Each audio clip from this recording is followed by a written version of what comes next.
Pues aquí estamos, gracias a Dios, como aprendíamos el domingo pasado, de parte de Dios y delante de Dios. Con la predicación no queremos agradar al hombre, sino a Dios. Y que Dios tenga misericordia de nosotros. Vamos a orar. Padre Santo, gracias, Señor, porque como te cantábamos, tú reinas en nuestros corazones, Señor. Y hoy te pedimos, Señor, que con tu Santo Espíritu nos ministres, Padre. Reconocemos, Padre, que tu palabra es santa, eterna, Señor. Nosotros seguimos en pecado y con nuestras mentes finitas, Padre. Entonces te rogamos que nos ilumines. Te pido que cada uno de mis hermanos les pongas el estar atentos a tu palabra, entendiendo que lo que se está enseñando es aquello que tiene autoridad divina, Padre, en los asuntos de fe y de práctica. Ayúdame a ser claro, Señor, y que tu palabra haga tu obra, Padre. Si es tu voluntad, Señor, que haya nueva vida. Y santifícanos a los que ya somos tuyos, Padre. Gracias, Padre. Te lo rogamos todo por Cristo. Amén. Pues vamos a ver, mis hermanos, hoy la introducción a la primera epístola de Pedro. Entonces vamos a leer primera de Pedro 1:1. Dice la palabra de Dios. Pedro, apóstol de Jesucristo, a los expatriados de la dispersión en el Ponto, Galacia, Capadocia, Asia y Bitinia. Mis hermanos, cuando se empieza a estudiar una epístola, un evangelio o algún libro de la Biblia, se busca entender como mínimo tres cosas: el autor, los destinatarios y el propósito que tiene ese documento. Vamos a ver número 1, el autor, que de esto ya vimos varias cosas el domingo pasado. Como segundo punto vamos a ver los destinatarios y como tercer punto el propósito que Dios tuvo al dejar esta epístola en manos de la iglesia. Entonces empecemos con el número 1, que es el autor. Cuando estudiamos el autor, mis hermanos, se ven a su vez tres cosas: el testimonio externo, el testimonio interno y una breve biografía.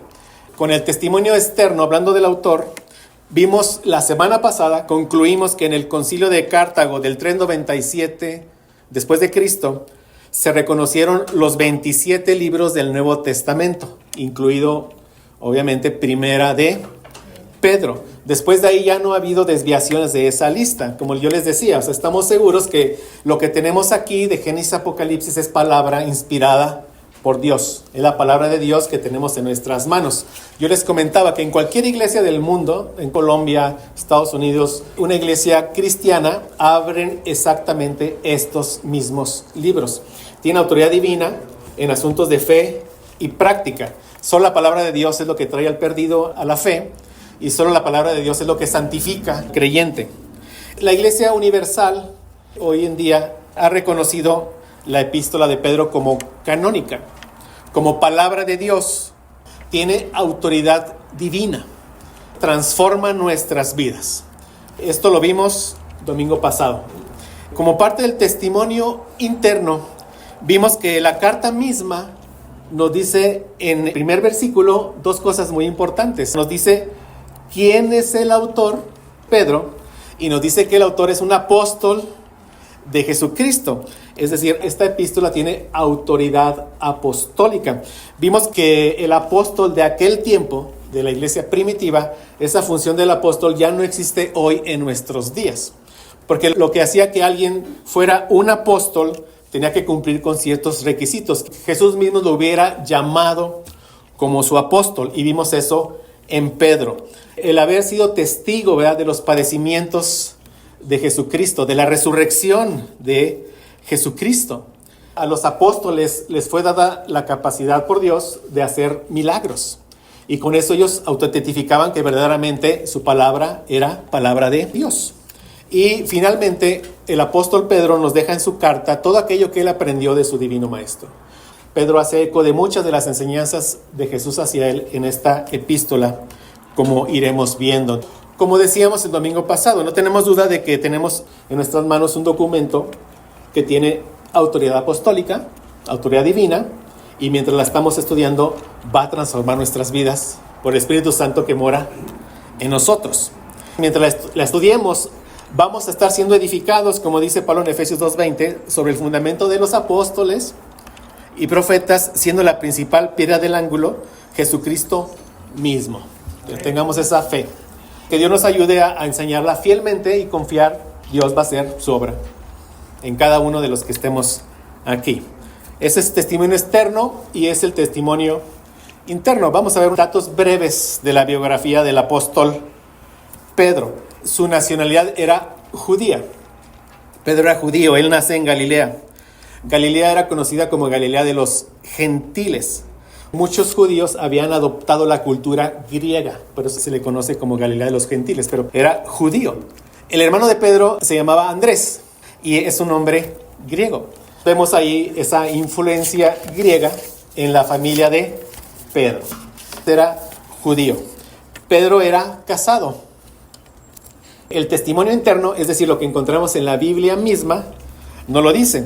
Les leo 1 Corintios 9:5. Dice el apóstol Pablo diciendo: no tenemos derecho de traer con nosotros una hermana por mujer, como también los otros apóstoles y los hermanos del Señor y Cefas. Específicamente dice Cefas. Pablo dice: no tenemos derecho de traer con nosotros una hermana por mujer, como también los otros apóstoles. Es decir, Pedro no era el único apóstol con esposa. Y menciona, y los hermanos del Señor. O sea, se refiere a los hermanos en la carne del Señor Jesucristo, hijos de María y de José. Como le leí, finalmente menciona Cefas. ¿Quién es Cefas? Es Pedro. Entonces, Pedro era un hombre casado y no abandona a su esposa. ¿Okay? Entonces, ¿cuál era el oficio de Pedro? Antes de ser apóstol, era un pescador y era hijo de Jonás. Veamos algo de la conversión del apóstol Pedro. Vayan ahora a Juan 1, 35 al 42. Pedro fue llevado a Cristo por su hermano Andrés. Eso lo vemos en esta porción que vamos a leer. Dice: el siguiente día otra vez estaba Juan, aquí se refiere a Juan el Bautista, y 2 de sus discípulos. Y mirando a Jesús que andaba por allí, dijo: he aquí el Cordero de Dios. Le oyeron hablar los 2 discípulos y siguieron a Jesús. Versículo 40. Andrés, hermano de Simón Pedro, era uno de los 2 que habían oído a Juan y habían seguido a Jesús. Vean lo que dice el 41. Este halló primero a su hermano Simón y le dijo: hemos hallado al Mesías, que traducido es el Cristo. Y le trajo a Jesús, y mirándole Jesús dijo: tú eres Simón, hijo de Jonás, tú serás llamado Cefas, que quiere decir Pedro. ¿Qué momento para el apóstol? O sea, en este momento él no sabía del cambio monumental que iba a ocurrir en su vida. El Señor Jesucristo lo va a transformar de ser un pescador normal a ser un pescador de hombres. Iba a pasar de negar al Señor Jesucristo a ser ese gran líder de la iglesia y dar su vida por su Salvador. Y así ha sido en nuestras vidas. Cuando Cristo llega a nuestra vida, hay un cambio monumental. Tiene que haberlo, porque quien llega es el Rey de Reyes y el Señor de Señores. Cuando Él llegó a nuestra vida, pasamos de muerte a vida. Hubo un cambio en nuestra naturaleza. Se nos quitó el corazón de piedra y se nos dio un corazón de carne. Hay un cambio monumental. Hay un antes y hay un después en la vida de cada uno de los que hemos sido salvados por Cristo. Eso debe estar presente en tu vida. Y gracias a Dios, yo no sé a ti quién te llevó a Cristo. Aquí vemos que Andrés es quien lleva a Pedro a Cristo. ¿Quién te llevó a Cristo? Yo, por gracia del Señor, recuerdo bien quién me llevó a Cristo y doy gracias a Dios por la vida de este hermano. ¿Y tú a quién has llevado a Cristo? Entendemos que llevar a Cristo es llevarle el evangelio de Cristo, ¿cierto? Llevar a alguien a Cristo es anunciarle el mensaje de las buenas nuevas de salvación. Primeramente, hacerle ver por la Biblia que tiene necesidad de un Salvador por su pecado, pero también mostrarle que hay gracia en nuestro Señor Jesucristo. Que se arrepienta y tenga fe en nuestro Señor Jesucristo y habrá un cambio monumental en su vida, como lo hubo en el apóstol Pedro. Ahora, Pedro no sigue inmediatamente al Señor Jesucristo. En Mateo 4:19 se nos relata un segundo encuentro entre Pedro y Jesús. En este primer encuentro que leímos en Juan, Pedro es llevado a Jesús. Y en este segundo encuentro, Jesús va por Pedro. Mateo 4:18-20 dice: andando Jesús junto al mar de Galilea, vio a dos hermanos, Simón, llamado Pedro, y Andrés, su hermano, que echaban la red en el mar porque eran pescadores, y les dijo: venid en pos de mí, y os haré pescadores de hombres. Ellos entonces, dejando al instante las redes, le siguieron. Este es el momento cuando Jesús llama a su apóstol Pedro. Entonces aquí, tanto Pedro como Andrés no dudan, no vacilan, dejan sus redes, las barcas, y siguen a Jesús. ¿Cuándo fue la conversión de Pedro? No lo sabemos exactamente, pero fue en alguno de estos dos momentos o entre estos dos encuentros. Pero vemos que aquí Pedro fue llamado por Jesucristo al apostolado. Sobre el carácter de Pedro, sobre su personalidad, un autor dice que Cristo transformó el carácter de Pedro, que era impulsivo, inestable como el agua, pero lo convierte en algo consistente como una roca. Le afirma su fe, y él, por medio de la epístola, quiere hacer lo mismo, afirmar nuestra fe en Cristo. Eso lo veremos. Veamos algo de Pedro, de su personalidad, su trato con el Señor Jesús. Cristo habla con más frecuencia a Pedro que al resto de los discípulos. Se dirigió mucho más a Pedro que al resto. Unas veces para alabarlo y otras veces para reprenderlo. Dice Mateo 16:15-17, se los leo. Él les dijo, Jesús les pregunta a los discípulos: ¿y vosotros quién decís que yo soy? Y respondiendo Simón Pedro, dice: tú eres el Cristo, el Hijo del Dios viviente. Entonces le respondió Jesús: bienaventurado eres, Simón, hijo de Jonás, porque no te lo reveló carne ni sangre, sino mi Padre que está en los cielos. Amén.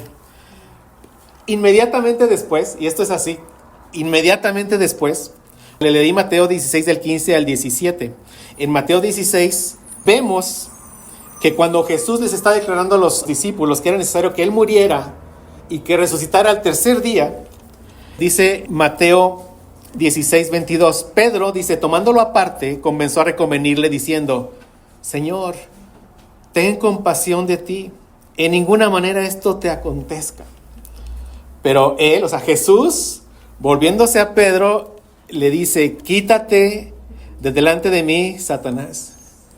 Me eres tropiezo, porque no pones la mira en las cosas de Dios, sino en las de los hombres. Entonces vemos el aspecto de Pedro, pero el Señor instruyéndolo. Entonces Pedro era una persona muy segura de sí misma. Y eso no siempre es bueno. Eso lo hacía que fuera muy impulsivo. Y lo llevaba con frecuencia a hablar y actuar sin pensar. Por ejemplo, les leo de nuevo. Mateo 26, 31 al 35. Dice: entonces Jesús les dijo: todos vosotros os escandalizaréis de mí esta noche, porque escrito está. Pero lo que dice Jesús, ¿eh? Escrito está. O sea, le está citando a sus discípulos las escrituras. Y le dice: heriré al pastor y las ovejas del rebaño serán dispersadas. Pero después que haya resucitado, iré delante de vosotros a Galilea. Pero vean qué responde Pedro. Dice, respondiendo Pedro le dijo: aunque todos se escandalicen de ti, yo nunca me escandalizaré. Y Jesús le dijo: de cierto te digo que esta noche, antes que el gallo cante, me negarás 3 veces. Primeramente le dice Jesús: escrito está. Ahora está diciendo: de cierto te digo. Y Pedro le dice: aunque me sea necesario morir contigo, no te negaré. Y todos los discípulos dijeron lo mismo. ¿Y qué pasó? Pero vemos Pedro, o sea, impulsivo, confiando en él, muy seguro, diciendo, pero el Señor Jesús trabajando con su carácter. ¿Y qué pasó? Le leo de nuevo Mateo 26, 69 al 75. Pedro estaba sentado fuera en el patio y se le acercó una criada diciendo: tú también estabas con Jesús el Galileo. Mas él negó delante de todos diciendo: no sé lo que dices. Saliendo a la puerta, le vio otra y dijo a los que estaban allí: también estaba con Jesús el Nazareno. Pero él negó otra vez con juramento: no conozco al hombre. Un poco después, acercándose los que por allí estaban, dijeron a Pedro: verdaderamente también tú eres de ellos, porque aún tu manera de hablar te descubre. Entonces él comenzó a maldecir y a jurar: no conozco al hombre, y enseguida cantó el gallo. Entonces Pedro se acordó de las palabras de Jesús que le había dicho: antes que cante el gallo me negarás 3 veces. Y saliendo fuera lloró amargamente. Lloró amargamente.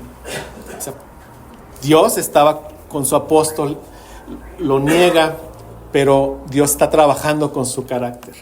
Lloró amargamente, le dio ese dolor y le dio ese arrepentimiento, contrario a Judas. Judas se entrega al Señor, pero Judas, ¿qué siente? Remordimiento y se ahorca. Esa es tristeza según el mundo. La tristeza de Pedro fue una tristeza según Dios. Lloró amargamente. Entonces Pedro, dice un autor, era una rara combinación de coraje y de cobardía, de enorme fortaleza y de lamentable inestabilidad. Pedro era un hombre con un carácter inestable como el agua, pero la gracia de Dios lo transformó y lo afirmó como una roca. Y fue la gracia de Dios. Gracias a Dios, así trata con nosotros, ¿verdad? Su gracia nos va afirmando. Seguimos en pecado, muchas veces caemos, pero Él nos levanta y nos restaura. Y aquí el Señor Jesucristo en su gracia, restaurando a su apóstol. Juan 21, 15 al 17. Esto es ya después de la resurrección de nuestro Señor Jesucristo. Dice el versículo 15: cuando hubieron comido, Jesús dijo a Simón Pedro: Simón, hijo de Jonás, ¿me amas más que estos? Le respondió: sí, Señor, tú sabes que te amo. Él le dijo: apacienta mis corderos. Solo por amor a Cristo es que servimos en su obra. Solo por amor a Cristo. Alguna otra motivación es incorrecta y pronto llegará el desánimo. Solo por amar a Cristo. Volvió a decirle la segunda vez: Simón, hijo de Jonás, ¿me amas? Pero le respondió: sí, Señor, tú sabes que te amo. Le dijo: pastorea mis ovejas. Le dijo la tercera vez: Simón, hijo de Jonás, ¿me amas? Pedro se entristeció de que le dijese la tercera vez: ¿me amas? Y le respondió: Señor, tú lo sabes todo. Tú sabes que te amo. Jesús le dijo: apacienta mis ovejas. Y aquí vemos en esta epístola al apóstol Pedro apacentando las ovejas del Señor por amor a su Señor, por amor a aquel que lo eligió, lo salvó, lo restaura y lo comisiona como su apóstol. Y finalmente, según la tradición, el apóstol Pedro muere en el año 67 después de Cristo, bajo el imperio de Nerón, y fue crucificado boca abajo porque él no se consideró digno de morir de la misma forma en que murió su Señor. Entonces, estos son los datos breves del apóstol Pedro, del autor de esta carta, ¿sí? Pasemos a ver ahora los destinatarios. Vamos a leer de nuevo primera de Pedro 1:1. Dice: Pedro, apóstol de Jesucristo, a los expatriados de la dispersión en el Ponto, Galacia, Capadocia, Asia y Bitinia. En primer lugar, vemos que esta es una carta. Tiene un remitente al inicio, que es Pedro. Tiene un receptor al inicio, que son los expatriados de la dispersión. Un poquito adelante vemos que tiene una salutación inicial y al final vemos que tiene una despedida. O sea, es una carta, es una epístola. Y es una epístola que se conoce como universal. ¿Qué es esto? O sea, tenía el propósito de que circulara entre varias iglesias de Asia Menor. Esta zona es una región de Asia Menor, lo que hoy se conoce como Turquía. Esta epístola no fue como otras. Por ejemplo, Pablo dirige una epístola a Tito, a una sola persona. Y como vimos el domingo pasado, Dios en su providencia hizo que esa circulara entre todas las iglesias. Pero esta es una epístola universal. Tenía ese propósito. Fue escrita a finales del 63 después de Cristo o inicios del 64 después de Cristo. ¿Y a quién se dirige? Aquí dice: Se dirige a los expatriados de la dispersión en el Ponto, Galacia, Capadocia, Asia y Bitinia. Como dije, estos lugares se refieren a varias iglesias.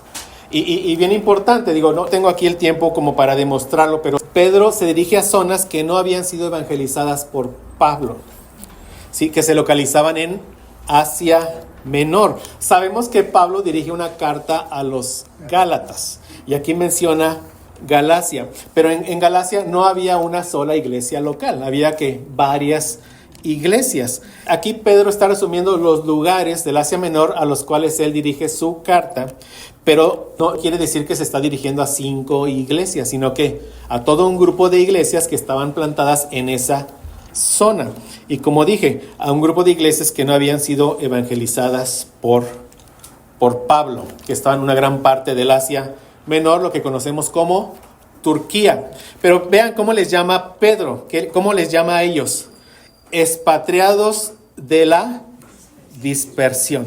Vamos aquí a tratar de entender a qué se refiere.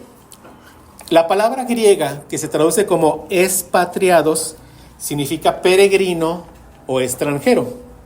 Y esa se designa a los que son residentes temporales en un lugar o aquellos que son extranjeros en cierta localización.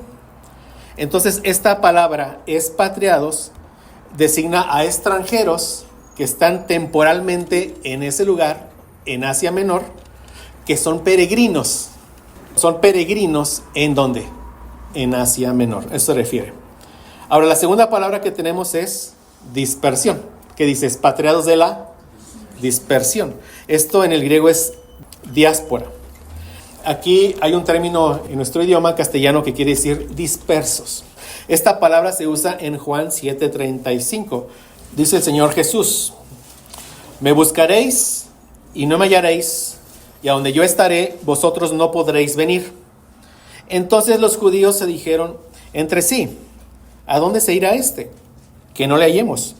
Se irá a los dispersos entre los griegos y enseñará a los griegos. ¿Qué significa esto que dijo? Me buscaréis y no me hallaréis, y a donde yo estaré, vosotros no podréis venir. Cuando dice se irá a los dispersos, es la palabra diáspora. Los judíos mismos se refieren a esos judíos que fueron diseminados por todo el mundo cuando fueron los cautiverios de Asiria y de Babilonia. Tanto llega a Babilonia, exilia al pueblo judío y muchos quedan dispersos. También en el cautiverio de Asiria, muchos quedan dispersos. Es un término técnico, se usa para eso, para judíos que fueron expatriados cuando Asiria y Babilonia invaden Israel. Pero aquí Pedro le está escribiendo a iglesias, no le está escribiendo a judíos étnicos dispersos, no le está escribiendo a la raza judía como tal, sino ¿a quién? A la iglesia que está dispersa. Entonces veamos qué es lo que está haciendo aquí el apóstol Pedro. Él está usando este término técnico que era usado para esos judíos que sí fueron expatriados, pero le está dando un sentido espiritual. Aquí Pedro no le está escribiendo a judíos dispersos por el exilio babilónico o el exilio asirio, sino a cristianos que viven como extranjeros y peregrinos en este mundo. Extranjeros que están temporalmente en este lugar. Y eso lo vemos bien claro en Primera de Pedro 2:11. Vamos ahí. Dice Pedro: amados. ¿Por qué dice amados? ¿Se dirige a quién? A la iglesia de Cristo. ¿Y qué les dice? Yo os ruego como a extranjeros y peregrinos que os abstengáis de los deseos carnales que batallan contra el alma. Entonces, de nuevo, Pedro no se dirige al Israel étnico, sino al Israel espiritual.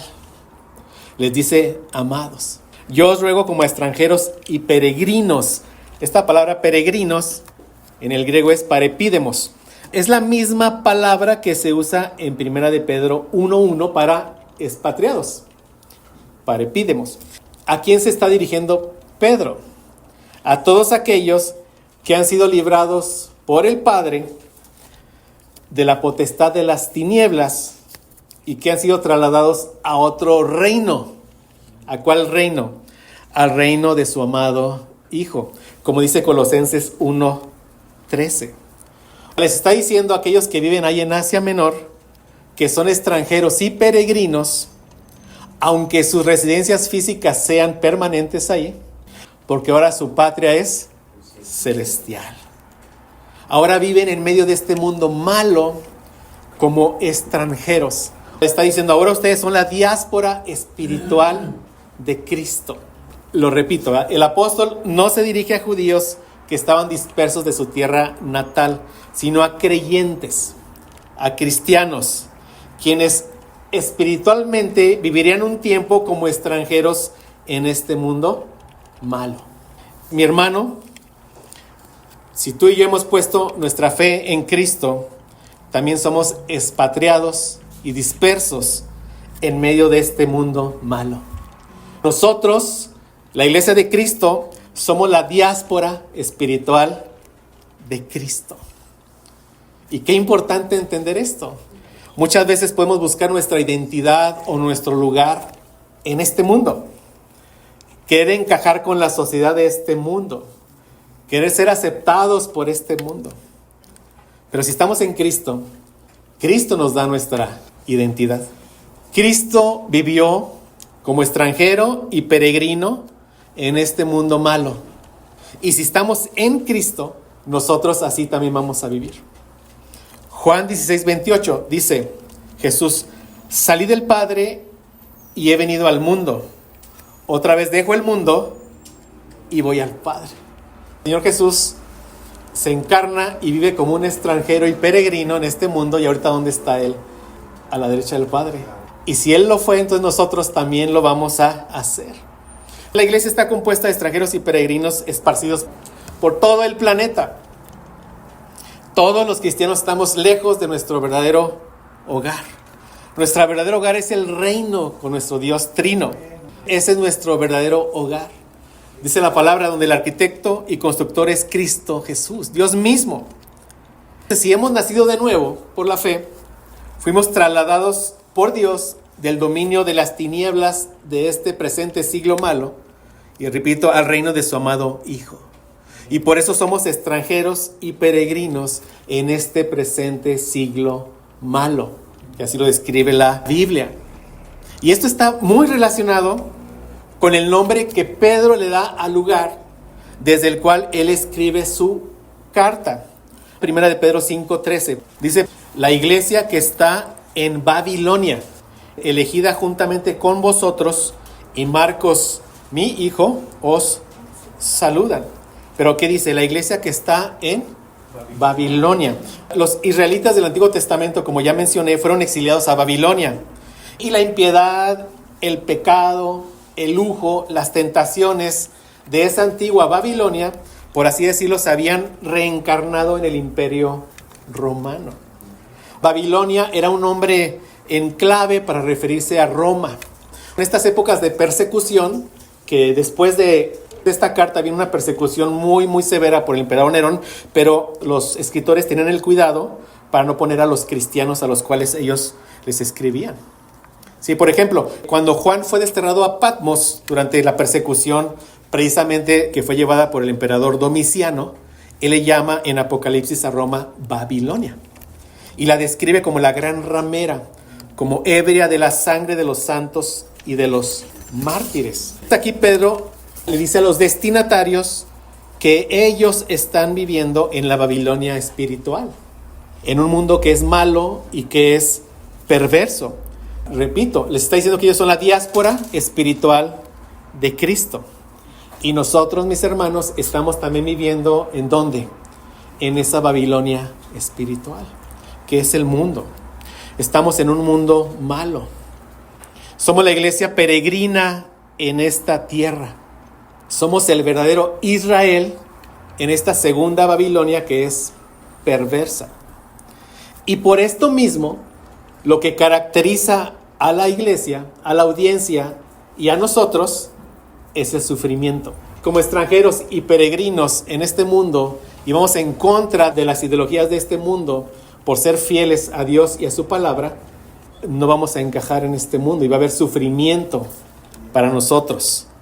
Y así vamos a pasar al último punto de este estudio de hoy, que es el propósito que tuvo Pedro, inspirado por Dios, al escribir esta carta. Algo que hay que notar es que en toda la epístola no se menciona la palabra persecución.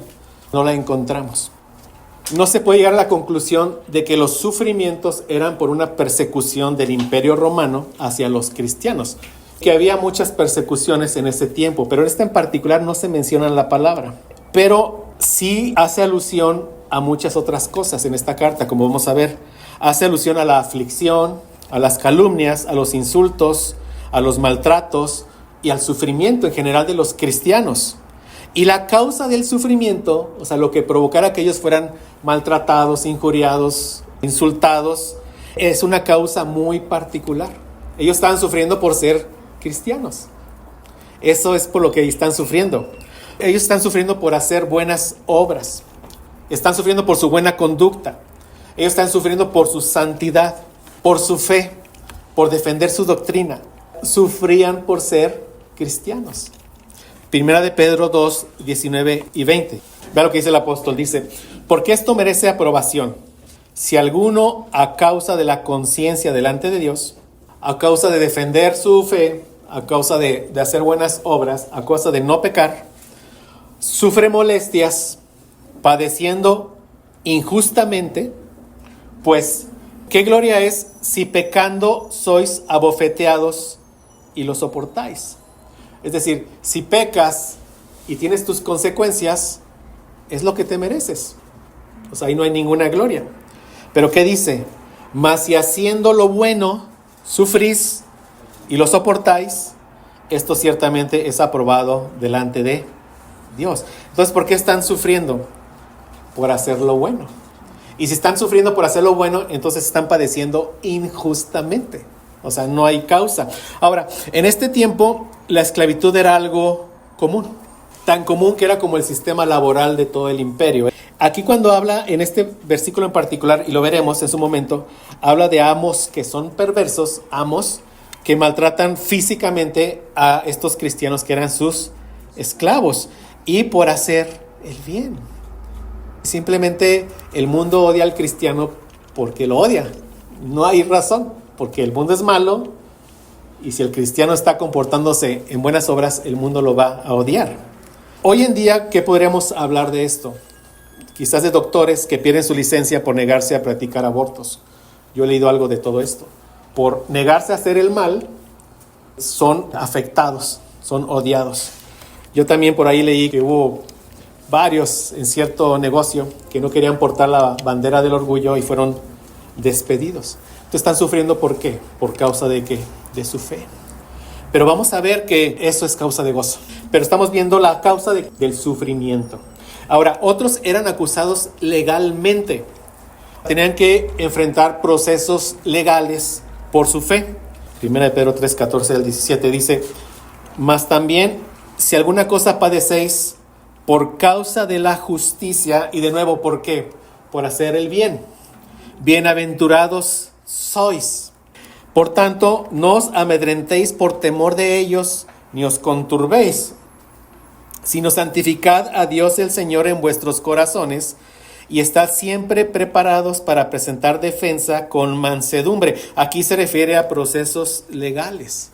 Estaban enfrentando procesos legales porque eran ajustados injustamente por su fe.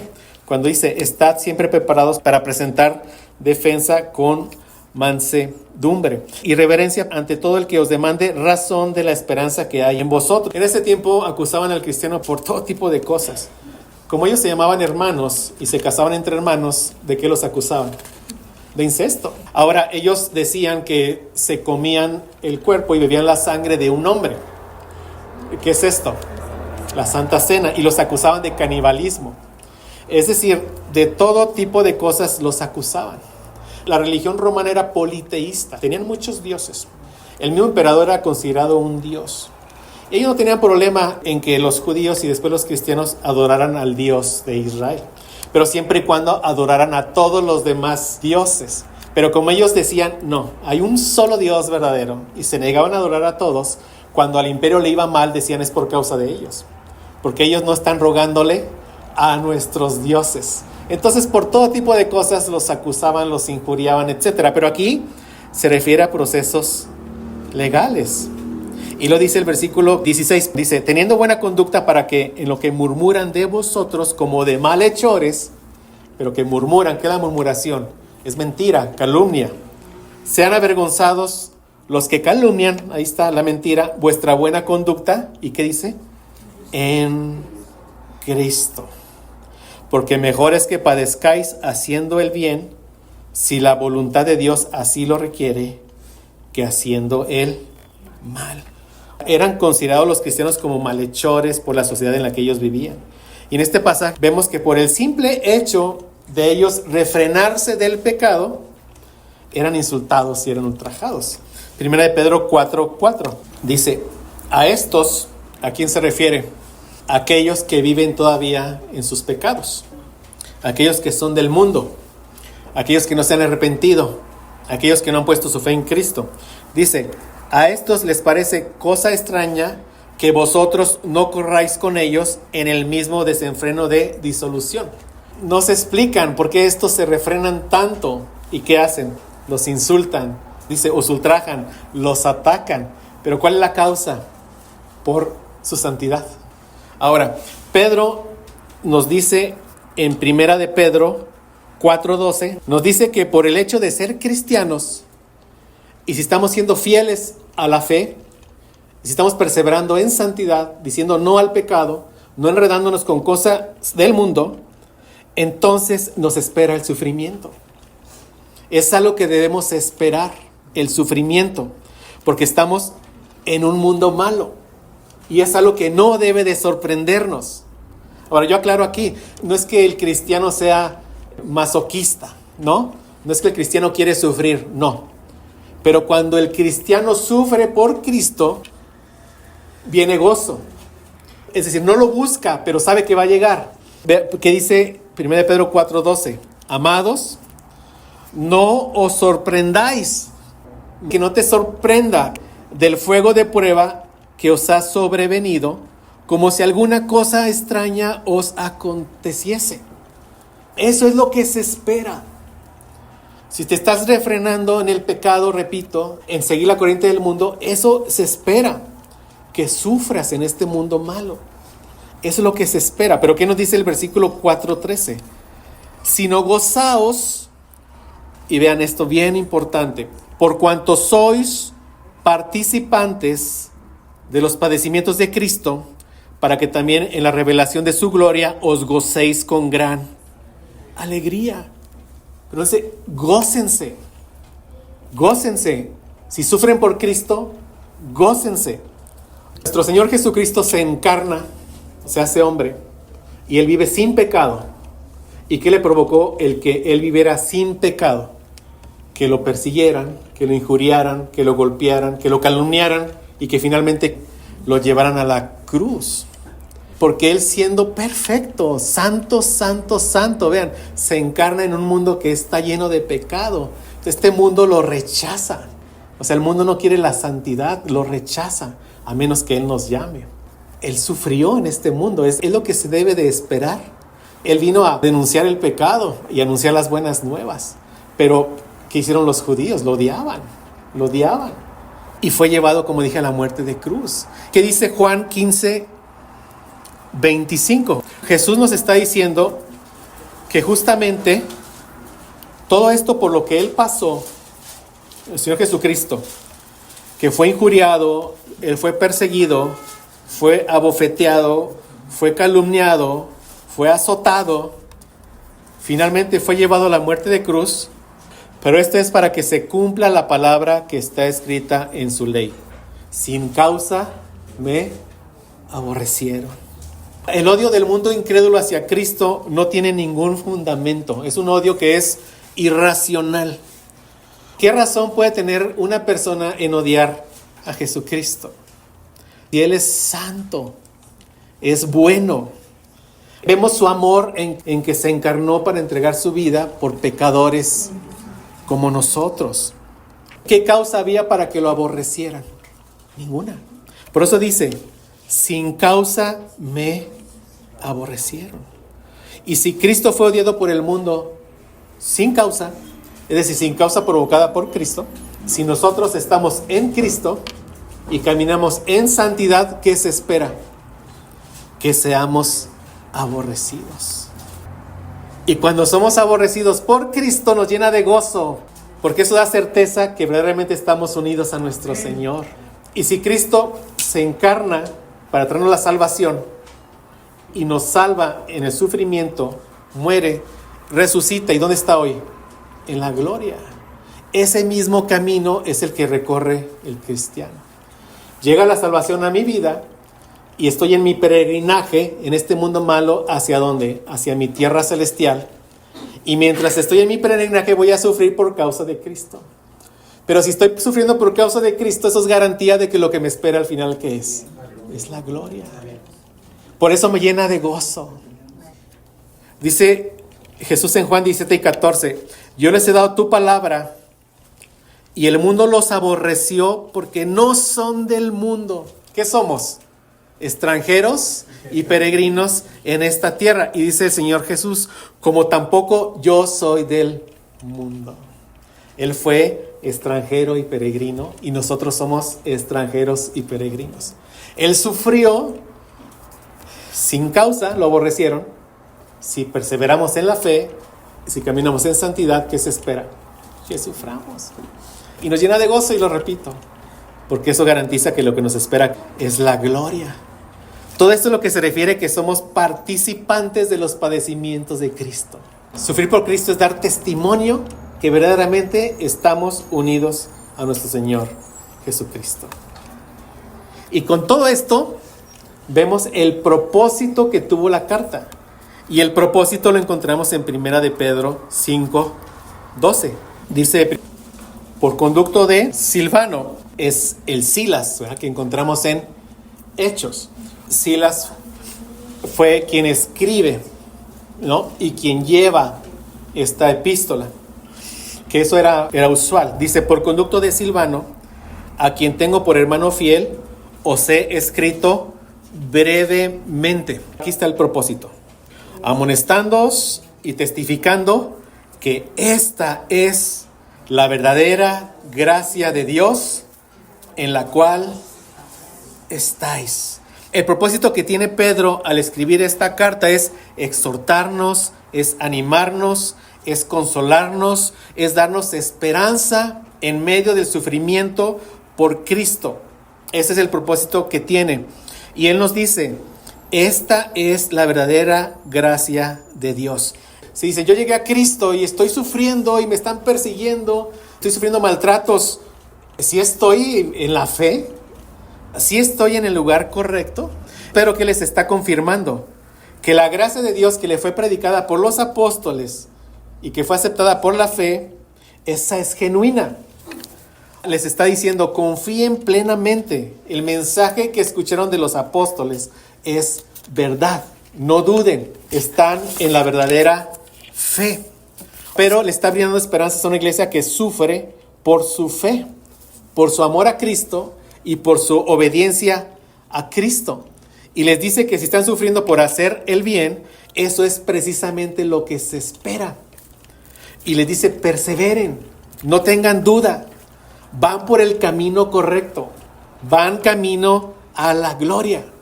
Ese es el propósito que tiene. No duden, es lo que se espera, porque eso fue lo que pasó con el Señor Jesucristo. Amén. Entonces, mi hermano, si estamos sufriendo por Cristo, es porque vamos por el camino correcto. Amén.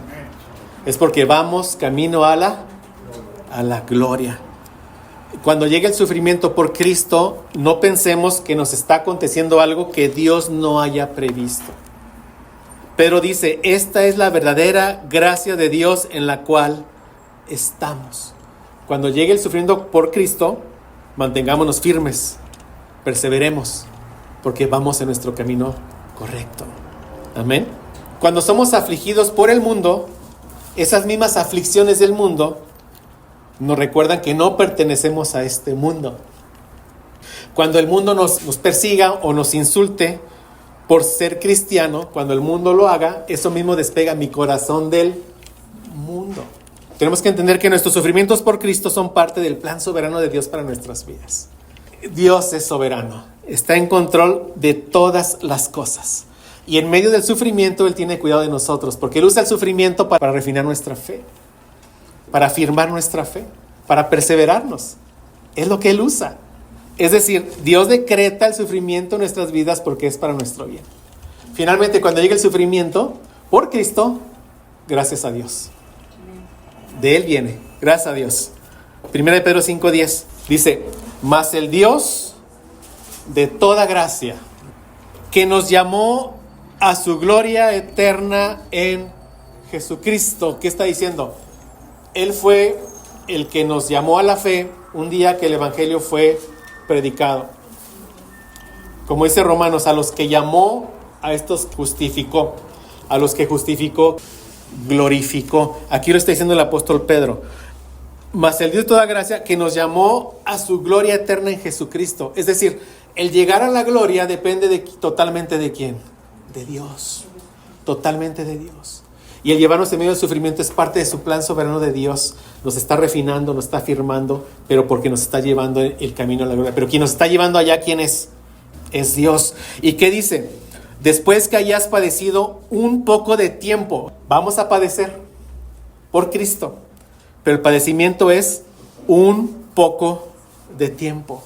O sea, el padecimiento, por intenso que llegue a ser, no se compara con la gloria que vendrá. Aunque dure toda la vida, es un poco de tiempo comparado con la eternidad. Y en medio de estos padecimientos, Dios mismo nos está perfeccionando, está afirmando nuestra fe. Después que hayas padecido por un poco de tiempo, Él mismo, Dios mismo, os perfeccione, afirme, fortalezca y establezca. Y se refiere a nuestra fe. Las calumnias, las injurias, los maltratos que los cristianos sufren por su fe no están fuera del control soberano de Dios. Dios está llevando a cabo su plan redentor en medio de todo eso. Y la prueba es, mis hermanos, que pudo haber sido más perverso que la muerte de su propio hijo. Y ningún otro evento en la historia ha traído tanto beneficio para la humanidad, para los que serán su pueblo. ¿Por qué sufre Cristo? Por la maldad de los hombres. Pero ese era el plan de Dios para redimir nuestras vidas. Hechos 2:23 dice: a este, entregado por el terminado consejo y anticipado conocimiento de Dios. Era el plan soberano de Dios que Cristo muriera en la cruz. Pero ¿qué dice Pedro? Que a este prendisteis y matasteis por manos de inicuos crucificándole. El hombre es responsable por su maldad. Por su maldad sin causa es que llevó a Cristo ¿a qué? A la cruz. Pero eso era el plan soberano de Dios para salvar nuestras vidas. Y si este evento, repito, que es el que trajo la salvación para toda la iglesia, ¿qué esperamos nosotros? Lo mismo. Entonces, mi hermano, vamos a aprender en el sufrimiento por Cristo. Dejemos nuestro alma bajo el cuidado de Dios. Amén. Sabiendo que es soberano, sabiendo que es fiel, sabiendo que Él ha estado y seguirá trabajando en nuestras vidas por medio de estas aflicciones. O sea, estamos en las manos de un Dios que nos ama tanto que entregó a su Hijo por nosotros. Él está puliendo nuestro carácter.